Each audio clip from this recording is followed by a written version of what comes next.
Ang aking biyenan ay inisip na ako'y nangaliwa dahil nanganak ako ng babae. Pagkatapos ay nabaliw siya at inatake ako habang ako'y 8 buwang buntis. Ako ang unang babae na nanganak ng sanggol na babae sa pamilya ng aking asawa sa loob ng 100 taon. Ang aking biyenan ay galit na galit sa pagsilang ng babae at nakumbinsi na ako'y nangaliwa dahil hindi siya naniniwala na ang kanyang anak ay maaaring magkaroon ng anak na babae. Nang mabuntis ako ng pangalawang anak na babae, tuluyan siyang nabaliw nang malaman niya ito sa isang hapunan ng pamilya. Siya'y sumigaw na ako'y isang maruming manloloko at hindi niya ako papayagang makalusot muli. Ako'y umiyak ng hysterically, ngunit buti na lang at pinanindigan ako ng aking asawa. Siya'y sobrang nagalit at sinigawan ang kanyang ina na siya'y wala sa lugar at paano siya nagawang tawagin ng pangalan ang kanyang anak. Sinabi niya na aalis kami at hanggang sa magbago ang kanyang ina, hindi niya kami makikita muli. Habang papalabas kami ng bahay, sinabi ng aking asawa, "Giveaway mom, mahal ko ang maliit na batang babae na ito ng higit pa kaysa sa pagmamahal ko sa iyo." Ako'y umiyak at nag-breakdown, at sinabi ko sa aking asawa lahat ng mga masasamang komento tungkol sa aming baby na sinasabi ng kanyang ina at pamilya kapag wala siya. Sa loob ng 2 oras na biyahe pa uwi, kami naging no contact sa loob ng ilang buwan at mukhang maayos naman ang lahat. Nang malapit na ang aking due date, nagpasya kaming maging mas maunawain at lumapit sa kanyang ina para bigyan siya ng pagkakataon na itama ang lahat. Siya'y umiyak na miss na niya ang aking asawa at apo. Kami sumang-ayon na magkita para sa hapunan sa kanilang bahay matapos ang ilang linggo para sa tamang pag-uusap at paghingi ng tawad mula sa kanya. Dumating kami at nagsimula ang hapunan. Habang nag-uusap kami ng kaunti, sinabi ng aking asawa, "Mama, alam mong kailangan mong humingi ng tawad sa aking asawa." Tumingin ang aking biyenan sa aking asawa at sinabi, "Oh, mayroon ka bang paternity test?" Hindi ako hihingi ng tawad hanggang hindi na patutunayang mali ako at alam natin pareho na tama ako. Hindi ka maaaring maging ama ng 2 babae. Ano bang mali sa iyo? Ako'y nagsimulang umiyak at tumayo upang umalis, ngunit siya'y lumapit at hinawakan ang aking damit. Sinisigawan ako na ako'y manloloko at kailangan kong harapin ang aking problema. Sinigawan siya ng aking asawa na bitawan ako at nagsimulang lumapit sa amin. Ngunit siya'y nagpasyang hindi ako papayagang umalis kahit anong mangyari. Sinampal niya ako sa mukha. Sumigaw ang aking asawa at pumagit na sa amin. Kinuha ang aking kamay at sinimulan naming lumabas ng bahay. Ngunit ang aking biyenan ay kumuha ng snow globe mula sa isang istante at itinapon ito diretso sa akin. Tumama ito sa likod ng aking ulo. Ako'y natumba sa sakit, hawak ang aking ulo at tiyan. Ang aking asawa ay sumisigaw upang siya'y huminto, ngunit patuloy siyang nagtatapon ng kahit ano na mahawakan niya sa direksyon ko. Sa huli, tinulak ng aking asawa ang kanyang ina at siya'y bumagsak sa isang istante sa pinto at kami mabilis na umalis. Pumunta kami sa ospital at nagkaroon ako ng 6 stitches sa aking ulo at binantayan sa ospital ng 4 na araw. Ang baby ay maayos naman at ang ospital ay hiniling na mag-file kami ng police report. Nang nalaman ng aking biyenan na itinulak siya ng aking asawa, siya'y nagreklamo na sumobra ang puwersa at nasaktan ang kanyang liig. Ang pulis ay dumating at kinunan kami ng pahayag. Sinabi ng aking biyenan na nais niyang sampahan ng kaso ang aking asawa para sa assault, ngunit siya'y inaresto din matapos magsalita ang aking biyenan. Ang aking biyenan ay patuloy na humihiling na ibasura ang kaso dahil wala namang nasaktan at kami daw ay malupit na ipakulong ang isang matanda.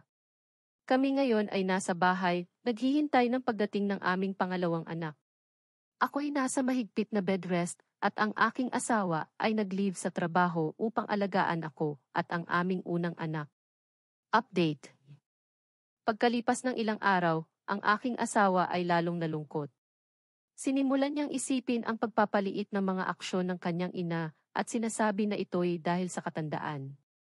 Sinabi ko na kailangan niyang sumailalim sa full mental health screening sa korte at hindi dahil matanda na siya ay may karapatan siyang saktan ako. Ilang araw pa ang lumipas at malapit na akong manganak. Nalaman ko na ang aking asawa ay nakikipag-usap sa kanyang mga magulang sa likod ko. Kami nag-away at sinabi niya na gusto pa rin niyang makita ng kanyang ina ang kanyang apo. Ako'y umiiyak at sinabi kong akala ko siya'y susuporta sa akin, ngunit siya'y sumuko sa loob lamang ng 4 na araw. Sinabi ko sa kanya na inilagay namin ang restraining order at no contact order, at siya ay lumabag dito sa pakikipag-ugnayan sa kanila. Sinabi niya na ang no contact order ay inilabas sa akin, hindi sa kanya, at ang restraining order ay hindi pa naaprubahan, kaya maaaring makita ng kanyang ina ang baby bago ito maaprubahan.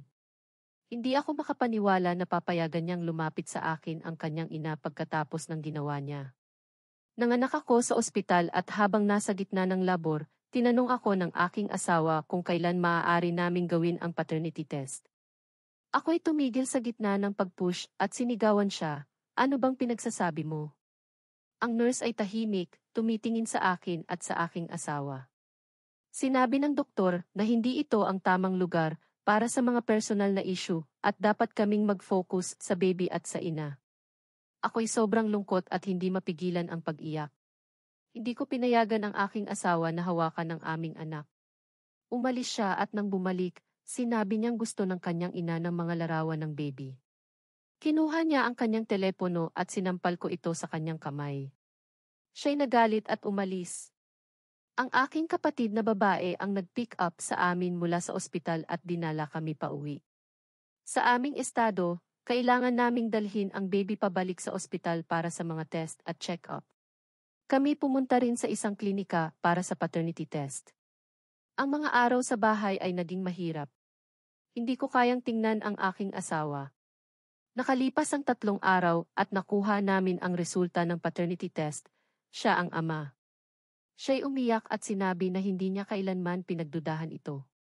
Sinabi ko sa kanya na gagawin namin ang pangalawang test sa aming unang anak at ako'y magsisimula ng mag-impake para lumipat sa bahay ng aking kapatid na babae. Umalis ako kasama ang aming 2 anak at kami ngayon ay nasa bahay ng aking kapatid.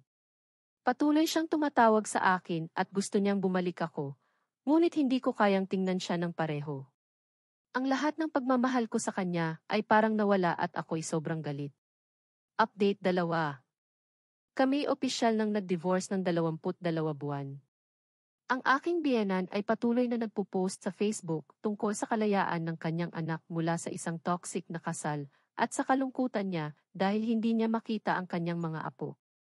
Ang aking dating asawa ay may bagong kasintahan na at nakikita ang aming mga anak minsan lamang sa isang linggo. Ako'y masaya sa aking bagong kasintahan na kaibigan ko mula pa sa kolehiyo at kami engaged na. Kami magkahalong emosyon nang malaman naming magkakaroon kami ng baby boy. Hindi ko pa nasasabi sa aking dating asawa tungkol dito. Alam kong magkakaroon ng masamang reaksyon, kaya hindi ko alam kung mas mabuti bang ipahayag na namin ngayon o hintayin na lamang. Sinabi ng aking kapatid na huwag muna sabihin ang gender at maghintay hanggang sa pagsilang. Ngunit ang aking mga kaibigan ay nagsasabi na mas mabuting ipahayag na ngayon upang mabigyan ng panahon ang aking dating asawa na tanggapin ito. Perspektibo ng aking dating asawa. 2 taon na ang nakalipas mula nang isinilang ang aming pangalawang anak na babae. Ang aking ina ang naglagay ng mga duda sa aking isip tungkol sa paternity ng aming mga anak.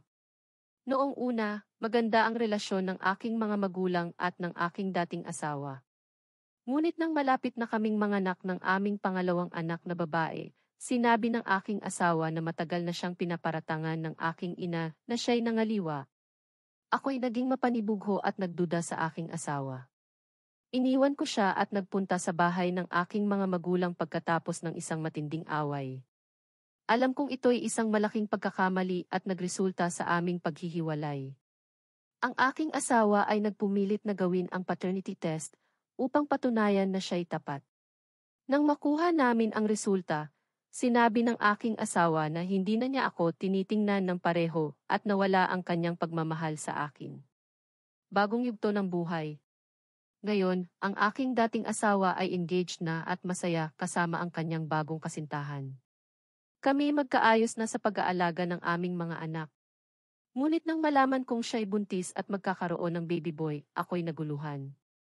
Hindi ko alam kung paano tatanggapin ito at nararamdaman kong ako'y isang outsider sa buhay ng aking mga anak. Ang aking bagong kasintahan ay gustong magpakasal at magkaanak, ngunit hindi pa ako handa. Sa kabila ng lahat, nais kong bumalik sa dating buhay ko. Tinawagan ko ang aking dating asawa at sinabi sa kanya na nami-miss ko siya at gusto ko ng isa pang pagkakataon. Ngunit tinawanan lang niya ako at binabaan ng telepono. Konklusyon. Sa wakas, kami naghiwalay at nagpatuloy sa kanya-kanyang buhay. Ako'y patuloy na nakikita ang aming mga anak at sinusubukan kong maging isang mabuting ama. Ngunit hindi ko maalis sa isip ko ang mga pagkakamali ko at ang epekto nito sa aming pamilya.